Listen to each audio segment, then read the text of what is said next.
ज्ञान गंगा गीता दर्शन। पूर्व प्रसंग में आप श्रवण कर रहे थे।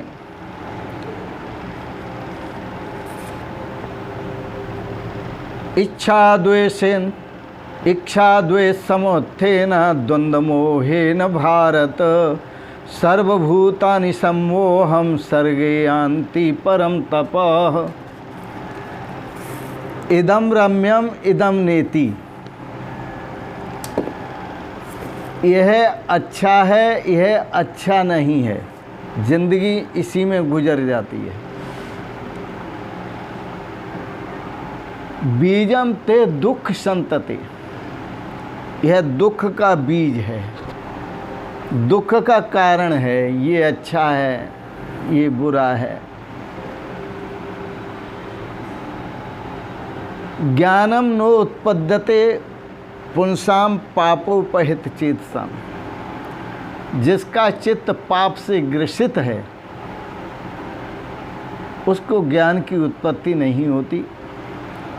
इच्छा और द्वेष से मोह की प्राप्ति होती है और मोहग्रस्त व्यक्ति पापासक्त होता है, वह पाप करने में प्रवीण होता है।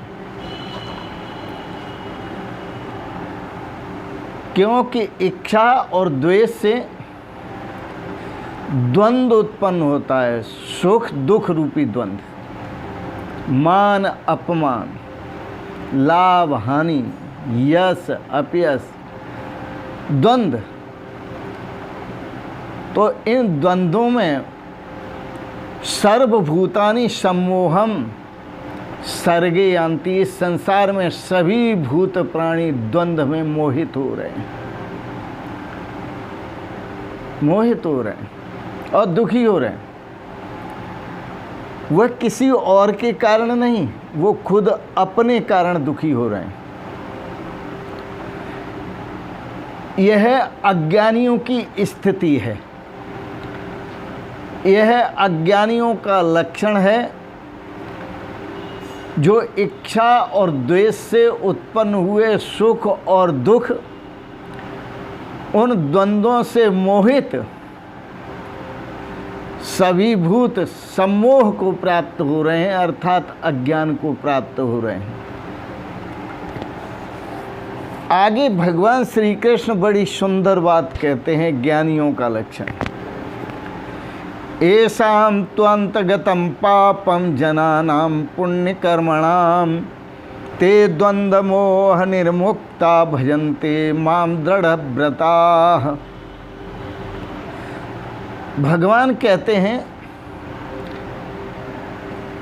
जो भगवान को भजने वाले के लक्षण हैं, वह लक्षण बताते हैं। कौन भगवान को भजता है? ज्ञानी भगवान को भजता है, अज्ञानी नहीं भजता। अज्ञानी संसार को भजता है, अज्ञानी विषयों को भजता है, अज्ञानी वासना को भजता है, कामना को भजता है, भोगों को भजता है। अज्ञानी प्रपंच को भजता है, लेकिन ज्ञानी इनसे दूर होता है। ज्ञानी की जो स्थिति है वह पुण्य कर्मणाम, जो पुण्य कर्म है वह कर्म उसने कर लिया है। पुण्य कर्म क्या है? जो भगवान श्री कृष्ण ने बताया नियत कर्म। और नियत कर्म क्या है? यज्ञ कर्म। और यज्ञ कर्म क्या है? तपो यज्ञास द्रव्य यज्ञास तपो यज्ञ तपो यज्ञात योग यज्ञ ज्ञान यज्ञ। और ज्ञान से यज्ञ से भी श्रेष्ठ है योग यज्ञ। जो कर्म है वह उसने कर लिया है, जो पुण्य कर्म है। और पुण्य कर्म के करने से जनानाम पापम अंतगतम, उन मनुष्यों के जो पाप हैं वो समाप्त हो गए। पाप कब समाप्त होते हैं? याद रखें, जब तक देह आत्मबुद्धि रहती है तब तक जो व्यक्ति पाप करता है वो पाप उसे भोगने पड़ते हैं। उन पापों से जो मुक्ति है वह तभी मिलती है जब वह मानव अपने स्वरूप परमात्मा ब्रह्म आत्मैक्य भाव को प्राप्त होता है। स्वात्मनि सदा स्थित्या मनो नश्यति योगिन, अपने आत्म स्वरूप में परमात्म स्वरूप में सदा स्थित होकर योगियों ने मन को नष्ट कर दिया। और जो मन है यही पाप का कारण है। मन ही घुमा रहा है, मन बड़ा चंचल है। इसलिए महापुरुष ने कहा मन के मते न चालिए, मन के मते न चलो। तो ऐसाम तो अंतगतम पापम जनानाम पुण्य कर्मणाम, पुण्य कर्म करने वाले। पुण्य कर्म कौन सा है?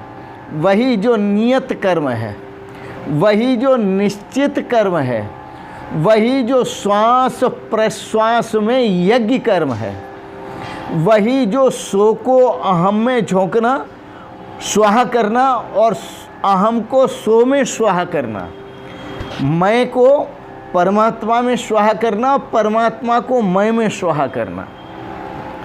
तो उस अवस्था को जब साधक प्राप्त होता है, ऐसाम अंतगतम पापम, उस साधक के पाप सारे के सारे नष्ट हो जाते हैं। ते जिनके पाप नष्ट हो गए, द्वंद्व मोह विनिर्मुक्ता, वो द्वंद्व से मुक्त हो जाते हैं। उनके भीतर काम क्रोध लोभ मोह अहंकार और ईर्षा द्वेष इच्छा द्वेष राग द्वेष से बिल्कुल वह मुक्त हो जाते हैं। उनके अंदर कोई राग द्वेष नहीं होता, कोई ईर्षा नहीं होती, कोई ईर्षा द्वेष नहीं होता उनके अंदर। जहाँ राग होता है वहाँ द्वेष होता है, जहाँ इच्छा होती है वहाँ द्वेष होता है, और जहाँ मोह होता है वहाँ भी द्वेष होता है।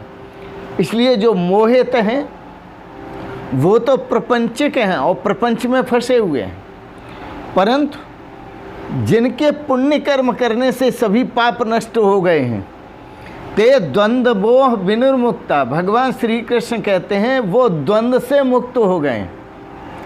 द्वंद्व से पाप पुण्य विशीणे, पाप और पुण्य उनके दोनों ही नष्ट हो गए। जन्म और मरण उनके दोनों ही नष्ट हो गए।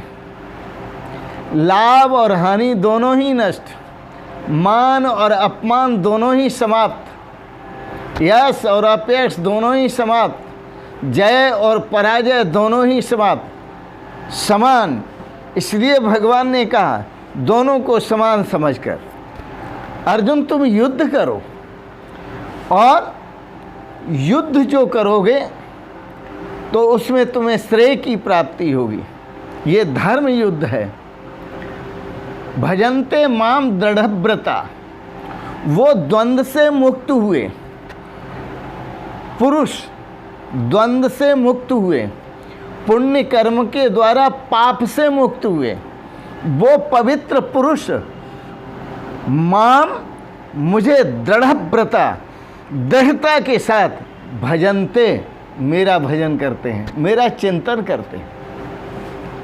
जो द्वंद्व में डूबा हुआ है वो कभी चिंतन नहीं करता, दृढ़ता के साथ कर नहीं सकता।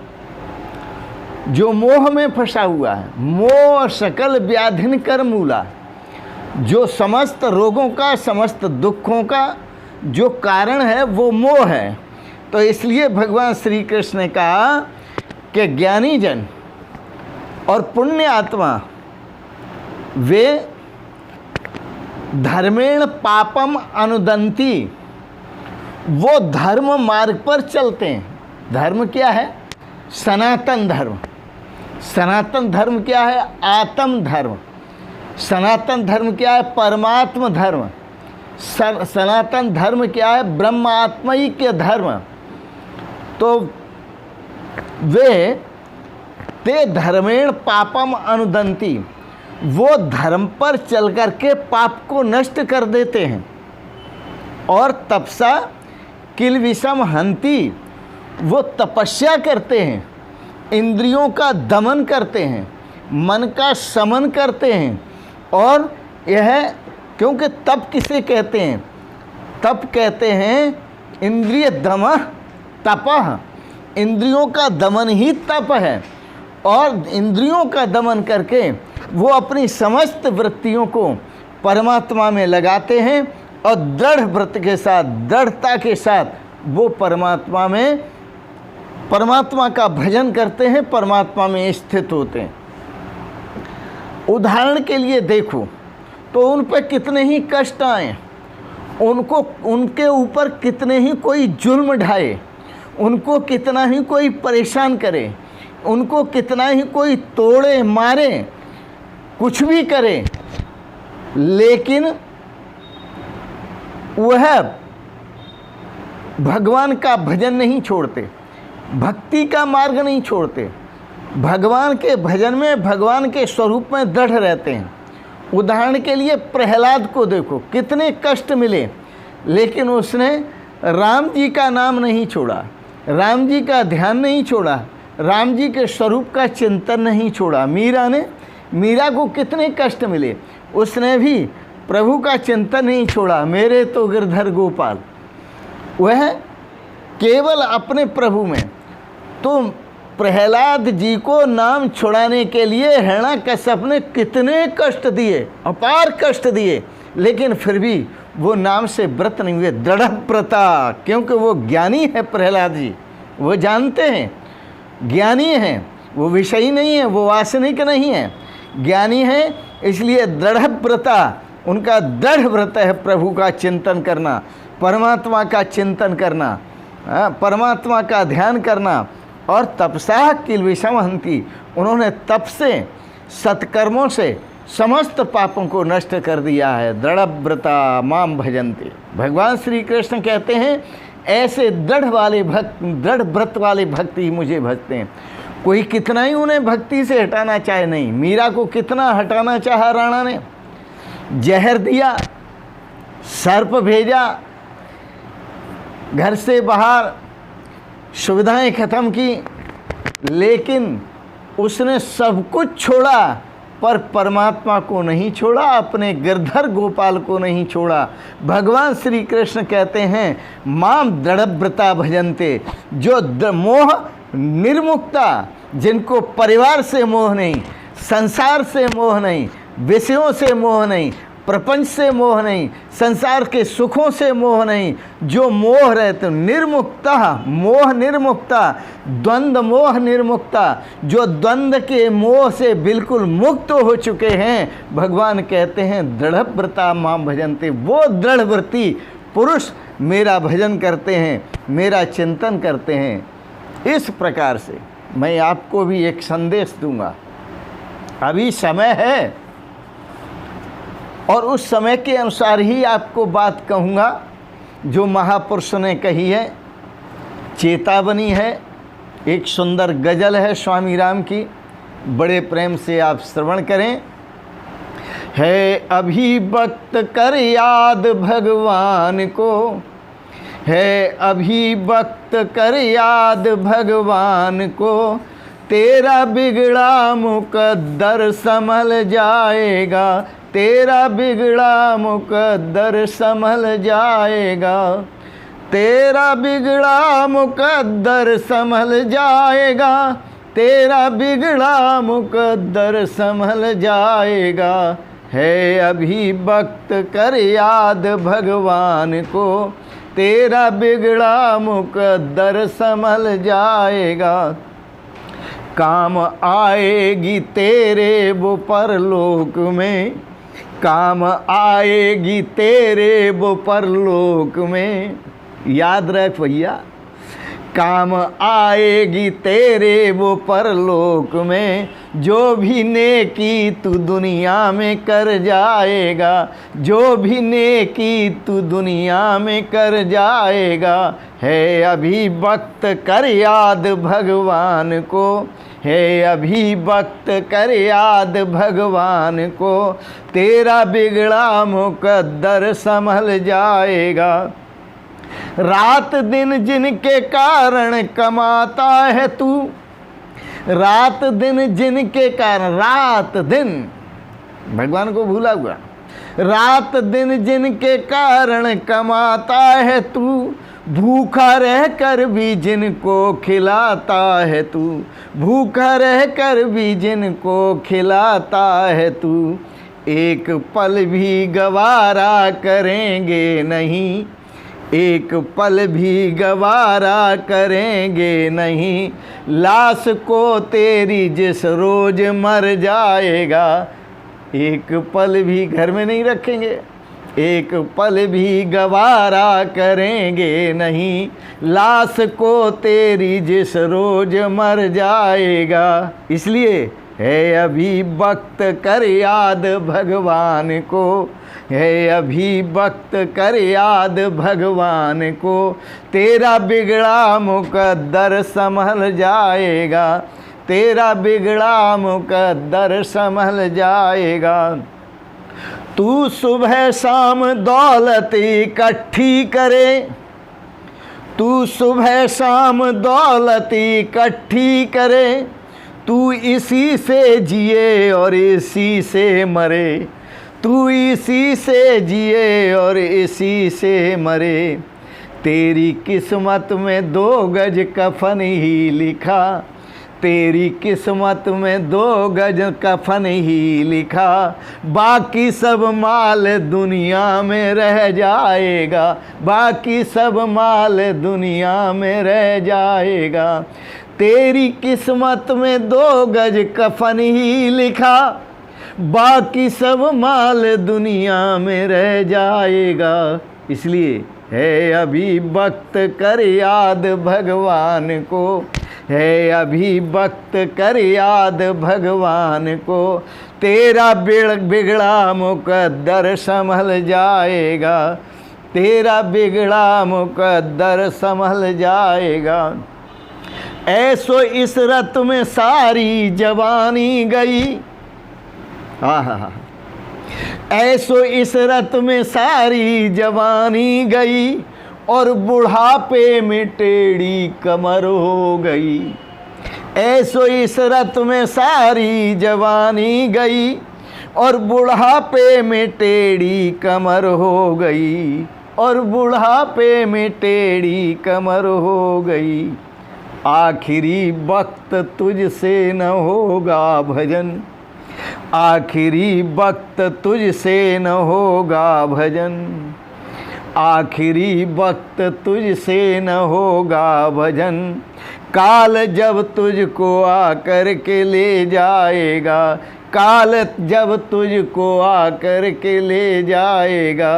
है अभी वक्त, इसलिए है अभी वक्त कर याद भगवान को, है अभी वक्त कर याद भगवान को, तेरा बिगड़ा मुकद्दर संभल जाएगा, तेरा बिगड़ा मुकद्दर संभल जाएगा। है अभी वक्त, है अभी वक्त कर याद भगवान को, है अभी वक्त। दृढ़ व्रत के साथ भगवान का भजन करो, भगवान के स्वरूप का चिंतन करो। पहले महापुरुषों के पास जाकर भगवान के स्वरूप को जानो, भगवान के स्वरूप को और अपने स्वरूप को पहचानो, फिर भगवान के स्वरूप का चिंतन करो। जड़ चेतन की गांठ को सतगुरु से ले खोल, चेतन को निज रूप लख सदा शिवो हम बोल, चेतन को निज रूप लख सदा शिवो हम बोल। आज इतना ही। आपने आज के प्रसंग में जो दार्शनिक विचार गीता पर श्रवण किए, इसके लिए बहुत बहुत अनुग्रहित हैं। आपको अच्छे लगे इनको सब्सक्राइब करें, लाइक करें, शेयर करें। और अंत में साक्षात ब्रह्म स्वरूप, परमात्मा स्वरूप, कृष्ण स्वरूप, राधा कृष्ण स्वरूप आप सभी को मैं प्रणाम करता हूँ, सादर प्रणाम करता हूँ। वंदन करता हूँ, आपका अभिनंदन करता हूँ। ओम शिवोहम शिवोहम शिवोहम।